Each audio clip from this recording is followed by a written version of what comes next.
You're so well known for the films. All of your film scores, I bet on a split second, all of us could hum exactly what we're going to hear tonight, and so many other things. But do you mind telling us just a little bit of how you came to this work? Where the inspiration comes from, not for the scoring yet, but music. How did you come to music? Some of us who have known you a little bit longer, who've done a little research, know that you played the piano, that you studied classical piano quite seriously.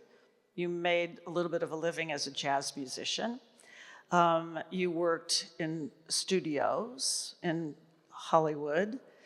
But then you came to be a composer. How did that happen? Where was your musical inspiration? I have no idea. Inspiration would come from, I can be really silly and say maybe it would come from schnapps. But the right amount, of course, you know. But speaking of schnapps, for me, writing music is very interesting to me. I can work all day, but the best hours I have of composing are like from 4 in the afternoon to 7 in the evening, when you might have a schnapps. I'm teasing. I'm just being as silly as I can, because inspiration is can you it's from to inspire, to inspirate, to draw breath, to bring life, which comes from nature, comes from people, comes from our parents and our teachers, the things we read. Certainly, I think health is an aspect of it. If one is feeling good and in a positive mood, and you can work on something as wonderful and as rewarding and giving back, if I can put it in quotes, as music is. The question of how one comes to music. I have said, and I really believe, that music is older than language. That probably when we were in our Paleolithic time, we wouldn't speak yet, but we would beat a drum, or we would blow on a reed or something as a warning, or to excite an animal, or to discover one in some way, and musical expressions that belong to our humanity. I think growing up as a child, I listened to music. It's fantastic. What is it? And my parents bought a piano so I could play with that. That's fantastic. What are these? Look what happens, the magic of it. I also think that I should start off by saying thank you, Deborah, and thank you, Michael Gorfain, and thank you, Jamie Richardson, and so many other people that put this birthday together. But what I also want to say is that I think we should thank music itself for so many reasons, not the least which is that for most musicians, most of us, music is like oxygen. It is the element that animates us and supports us and keeps us alive. So in thanking Deborah and thanking the Kennedy Center and all of you, I want to say thank you to music for bringing all of us together. Why are we together today? Because of music. That's why. We love it. It means something. We don't know what the inspiration is or how we describe it, but it's part of our breathing, inspiration, inspiring, and finding our air and living. And it is something that's beyond language to really define, but it's like, I guess you could, maybe a little bit poetic to say it's something like love. You know when it's there. You know when it hits you. And it's true of a musical performance. Even from performance to performance, one night is fine. The next night something happens, something is just brilliant and uplifting and elevating, illuminating. It's a big question about inspiration. It's a very difficult thing to sort of grab onto. People that you admire, players that you heard as a student. I wish I could play that well, or I wish I could conduct like Stefan Deneuve, you know. But he's younger than I am, so that doesn't that doesn't work. He might have gotten a few tips from you, John, actually. Let's be I clear. don't think so. Yeah. But it's something wonderful to talk about, even though I know very little about it. Now, your father was a musician. He was. And did you ever make music with him in any formal way? Certainly at home, but did you do anything with him? Well, he was a professional musician and a very wonderful percussionist who studied in New England Conservatory with some very well-known teachers at the time, the Boston Symphony. And most of his career was in radio work at CBS Orchestra in New York in the 1930s and studio orchestras in California. So I never really played with him, but I conducted him. Oh. Yes. In the 1960s, when I began to do anthology television shows every week, Kraft Musical Theater and Bob Hope Theater and all of these things that I did for 7 years, he was in the orchestra. So it was, I couldn't say, percussion, what's wrong? You know, and I couldn't say, Papa, you're a bar early, you know. So my nickname for him was Vibes. Vibes being vibraphone, which he was playing a lot of at the time. So I just have to say Vibes, it's a little too loud. And that is the way we communicated. Just what every percussionist wants to hear is, you're too loud. Yeah, that's right. Absolutely, yes. We know about that. Bernard Herrmann loved him. Playing timpani. I don't know if you know Bernard Herrmann, he's a great film composer and so on, who's had a very aggressive personality and style. And he loved my father's timpani playing. Why? Because he said, you have to get old man Williams. He's not afraid to break the head. Play too loud. So you trained as a classical pianist. You did quite a lot of performing. You evolved into other art forms. How did you train in composition as well? And then used your experience working in the studio to really move to composing for film and television? Is that how it worked? I think all of it is a part of my road, my journey. When I was a youngster, I was studying piano, as you said, Deborah, very seriously.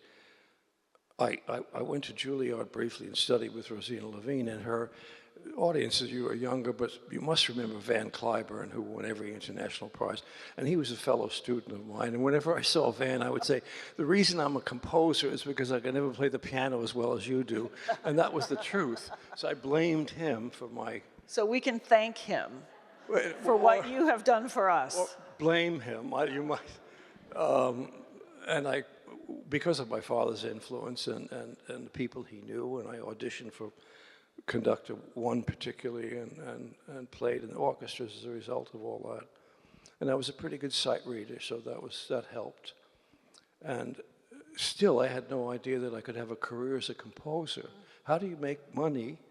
And I had a very young family now, and these days, middle 20s, I already had children.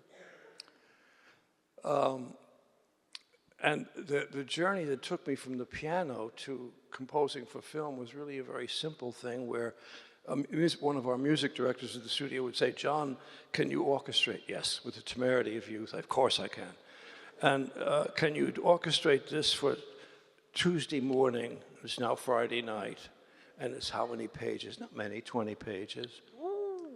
And of course I could do it, so I did that, and it was a success. And the next week he would say, do more. So do more meant that I couldn't have time to play the piano. So very gradually through a process of evolution that hadn't been planned, I made a journey from the piano bench to the writer's bench. Both of them are strenuous for the back. So I play some golf these days to sort of compensate. Oh, that's good. Strange positions of writing and so on. So I have to just say, in very general and summarize very quickly, my progress through instrumental work and so on to composing and eventually conducting was totally an evolution, not planned. One point might be of interest. The first films I did, the music directors at the studio conducted the scores. That was the way business was done. So I would sit in the chair and listen to this person who I thought was an old-timer who was probably 40 years old. And thinking to myself, no, bar 3, it's too fast, or bar 4 is too loud, or what is this? We have too much flute, not enough bassoon. And so finally one day, one of them was ill, and said, John, will you do the session on Friday? Yes, of course I would. So I conducted the session. I thought it was wonderful. And so, again, an unplanned evolution, which maybe in life maybe is a good way to do. If you have such aspirations that you see in your mind, there may be a lot of disappointment along the way with hard knocks. With me, it's been constant encouragement and discovery and experiences that I've been and remain enormously grateful for. And to go back to our friend music, which gives us everything. I'm fascinated by the comment about conducting as well, because I've spoken to composers who are also conductors or conductors who are also composers. Notice that one comes before the other sometimes. And I know that sometimes there's this tension between being a composer and a conductor, because to compose you need the time and the focus and the solitude to be able to compose. And then to stand in front of an orchestra is a very social, visible activity. Do you like one more than the other? Well, we don't have too many, in history, too many great composers who were great conductors. Richard Strauss was a great conductor. Gustav Mahler was a great world-class conductor and also composer, as we all know. But I have always felt that every composer should conduct to some degree, because the hours on the podium will teach you more about what you write than all the criticism from your teachers or anybody else. You discover right away that this can be done better by doing X and not Y. And the podium, the hours on the podium are the best possible lessons about, to start off with, particularly orchestration. And I think the opposite should be true. I think every conductor would be well served by spending a few years composing to understand how perhaps musicians and composers and in their studies of history and so on might be, they may have, to do a certain amount of writing, they may discover something about Beethoven and his personality and his genius that may have escaped them. I think music is something we all need to do together. The other thing I always feel is that the music is three things. It's the composer, it's the singer or instrumentalist or orchestrator, and thirdly, the audience. And I think lacking any one of those three elements, you haven't got music. Until we have an audience to hear it and an orchestra to play it, it's this. It's a piece of paper. And all we can do is fill it up with pencil marks. And that's why I'm always so grateful to the musicians. One thing that's irritating. Last night, Stefan Deneuve conducted a scherzo of mine. And he did it brilliantly, and the orchestra sounded fantastic. And I think to myself, it took me a week and a half to write that. And I go to the studio to record it, and the orchestra reads it right away. It takes them 5 minutes to master it. I think this is a very undemocratic situation. I have to work for a week and a half for something that they sight read in a quick rehearsal. They are so brilliant, and they become more brilliant every few years. Each generation comes out of conservatory, and they come here. I met your trumpet section last night that came and played this bright, magnificent concert. And they may be not listening. It was like junior high school. They were four of the youngest, most appealing-looking young men that couldn't have been over 22 years of age. Because usually we have some veterans in the section, you know, but no, this is, and they're coming along, and they're greater and more brilliantly prepared and sweet. And last night we had the Herald trumpets from the United States Army Isn't that a Band. great sound? That was I don't know if any of you were at the concert last night. We had the Army Herald trumpets doing the Olympic theme. And Deborah and Michael and Jamie had arranged to have Jackie Joyner, who was a three-time gold medal Olympian, one of the greatest American athletes ever to take the field. And it so surprised me that she was here and thrilled me, because in 1984, when I wrote the first Olympic theme, we did a concert in St. Louis, you know, where they have that wonderful arch representing the cross of the connection to the country. And I was conducting the orchestra, and behind me, Jackie Joyner came. This is 40 years ago, and she had the torch in one hand, and she passed behind me, passed it to another athlete who then took it and ran on to the next connection place. And when I was conducting, I turned around and I saw Jackie, and she was the most beautiful thing I've ever seen in my life. I mentioned it to some friend today, and he said there wasn't a gram of fat on her anywhere. It was the most perfect person. And I loved being able to reminisce with her last night about that 40 years ago sort of meeting we had. Yeah, and still a beautiful person. Fabulous. Yeah. Now, we have a lot of military that's very important in our country and certainly in our region, but you served in the military. Oh, the military, yes. That's the leading question, which he's not picking up. I believe you were in the Air Force. I was in the Air Force, enlisted Air Force for 3+ years, something like that. What instrument did you play? Well, mostly I sat in a room downstairs in the barracks writing arrangements for the band. So you were composing. So it was great already. because I got a lot of duties I didn't want to do. The first band director said, "Oh, you can arrange." I said, "Yes, sir, I can." He said, "Well, okay, you can forget retreat today. Go down and write something for next week's concert." So that worked very well. Yeah. I played piano for all the shows and all the guest people and the dances and everything else. And Rhapsody in Blue was the band for the concerts and so on. That's great. And I also played the trombone, but not very well, not so badly. That's the most important instrument. Well, I had an After the orchestration teacher once that said to me, "If you want to be an orchestra, I'll tell you how to do it. Play one string instrument, one wind instrument, one brass instrument. If you can play them and sit in the band, play badly, but go sit in a school band or an orchestra and something, you will learn more about how orchestras work, breathe, and interact between the various sections of the orchestra. That kind of experience is invaluable, I think, for musicians. Yeah, these are really important lessons, just in case anybody's listening. I want to think about future composers and conductors here, as well as musicians. So I don't know how to summarize it all. Maybe start humbly. Yes. And take your time. So the film we're going to see tonight, anybody know the name? Jurassic Park. Oh, okay. Is that? Yeah, this is tonight. It was revolutionary at that time and ushered in the modern era of computer-generated special effects. Highest grossing film of 1993, that's pretty big. And your 12th with Steven Spielberg of the 29 you've done with him, so right? Said, yeah. So before we came out here, we were talking about the challenges of writing from your heart and from your mind, and then also making sure it fits exactly where it needs to fit for the score.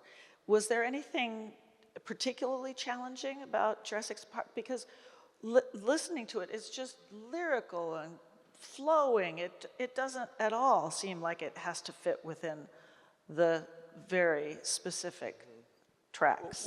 What was played last night beautifully by Stefan and the orchestra was it's called Theme from Jurassic Park, but basically what it is the helicopter ride in the beginning of the film before you see the waterfalls, and you remember that scene. Oh, yeah. And it's principally the orchestra's role in that thing. So it was, to borrow your word, the most lyrical expression of the theme in the movie, at least up to that point.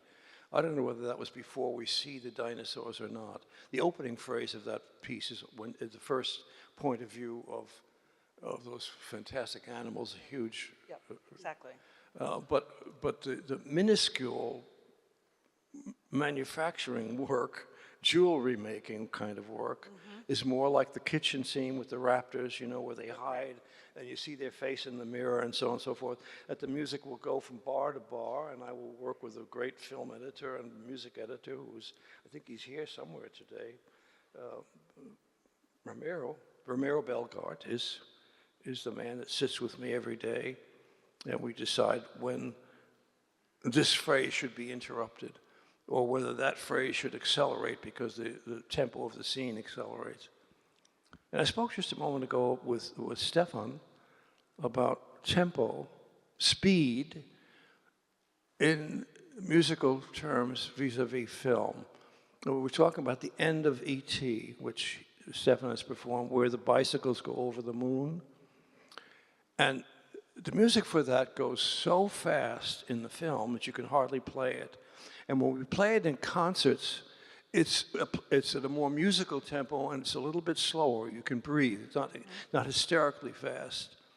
But if you play it slightly slower with that theme in the film, it seems to slow the action down.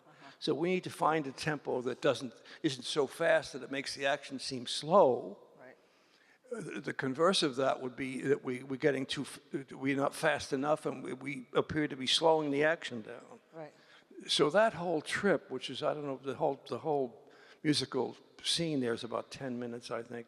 But the first 3 or 4 minutes of it is this rush on the bicycles to get up to escape velocity to make us believe that they're going over the moon. By the way, the other night I met someone from NASA, and I said to him, "What is escape velocity?" Because I thought it was 35,000 miles an hour. He said it's 17,500. And he'd been an astronaut, and he said, well, you get horrible bumps for 8 minutes, and suddenly there's no gravity, and you're at peace, and it's quiet. And so when we attained 17,500, the fabulous thing that he told me was that there was a group of astronauts, when they shake for 18 minutes, and they break through into no gravity and total quiet, and they played Star Wars music on the phone. Oh, that's so great. Because but he was saying something like when they break through into the without gravity, how to put it that way, they have about a minute where they're off their communications and they don't have any duties for a minute. It kind of shuts the thing down. So they've got a minute to relax and look at how beautiful the earth is and so on. So I thought that was wonderful. And you can imagine. Can't you hear what that feels like? I actually think that what you just described, though, about the fury and then the peace is exactly what's happening when Elliot is riding the bike.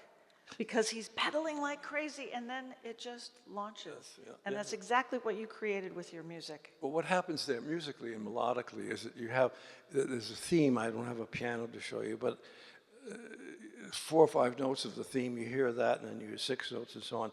But when they fly over the moon, you hear it as in quotes, like a song. You hear it like a realized, completed theme, which gives you a sense of completion. You've heard hints before as they work up to their speed, and as we release and you actually play it.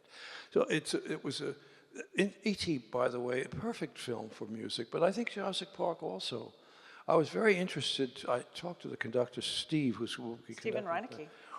Of which scores of the two are more difficult to do live, and he said he thought E.T. Mm-hmm. So I would have thought Jurassic Park. So it's a walk in the park tonight, you know.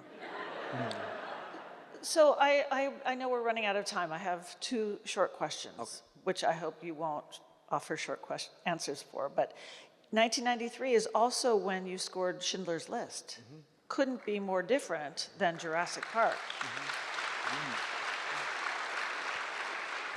Mm. You didn't do them simultaneously. You did them sequentially. Or how did you separate your head and heart? I think Jurassic Park was done in the spring, I believe. And I remember definitely that Schindler's List was written at Tanglewood, which is in Massachusetts, most of you know. I remember writing it there and recording it in Boston. I think probably with the Boston Symphony, and Itzhak Perlman was our soloist. And I think we recorded it sometime in October. So it was amazing to have 2 great films from Stephen in 1 year. He could tell us why and how that happened that way. Probably a scheduling thing with scripts and commitments and so on that had to be done in 2 years. But both of them, he did a beautiful job, as he always does. He just talked about Steven Spielberg doing a beautiful job, but it's the music that we love so much for both of those two films. And you created masterpieces, 2 masterpieces in 1 year, which is extraordinary, really. Thank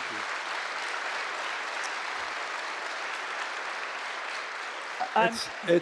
It's like farming. There are years that are fallow. And also, Wait a minute. Years that were fallow, you have so many scores. You have many, many more scores than you have years. By a lot. That's true. You may have a fallow week, but not years. I can't imagine that. I'm looking out and I see lots of young people here. And I just want to say how lucky you are to be in the presence of a true miracle and legend. And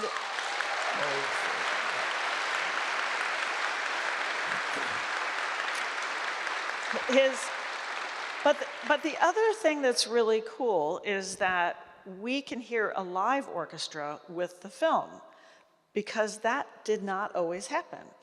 And in fact, I remember begging you for the day when I could hear E.T. with a live orchestra, because that's my favorite. And you said, oh, no, that's much too difficult. This was decades ago. But now we have this extraordinary experience that people are now taking for granted a little bit. But did you ever imagine that we would be at a place where we could be? No. It's like the beginning when we had silent film and it was being played and improvised often by a pianist or an organist, right? And now we have a live orchestra with the film, and you can still hear the dialogue. You still hear all the noise, the crackles and the pops. But it is really you've brought it to us. Couldn't possibly have seen that coming. It just as we can't possibly now see what's coming next. And that's what's so exciting. I think film music, I'd love to come back in 100 years and see what they're doing with orchestras and electronics and sound sources and vocal contributions and so on. It'll be wonderful, because the whole audiovisual thing means so much to all of us. What I just pick up one point of yours, Deborah, to say that what is wonderful about this is you can come tonight and hear the National Symphony, one of our great, play a film score, and you get the impression of how important and how difficult a role our orchestras play in Hollywood. You can't have these films without a great orchestra. And we go to the theater, myself included, you don't listen to the orchestra, you enjoy the film. But you can't have Indiana Jones without people that can do what they do. It's really tough, and you need a great, as we call it, band, disrespectfully. And next Tuesday morning, we start recording the 5th, count 'em, Indiana Jones.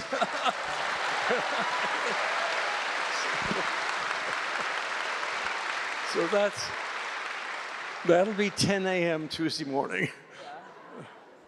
Thank you for spending this week with us. We're celebrating your youth.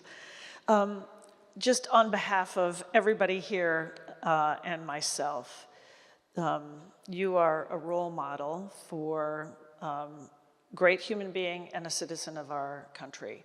We at the Kennedy Center, and all of my friends here have heard me speak to this before, but we like to speak about citizen artistry, which is the concept that each of us bring our talents and give back to make our world a better place. And John, I think you are the supreme citizen artist. Your approach to life, your vibrancy, the way you speak from the heart and use your brain at the same time, and you do so much for others, and you're generous with your time, your thoughts, your humanity, and the world is definitely a better place because you're in it. Thank you very much. Thank you.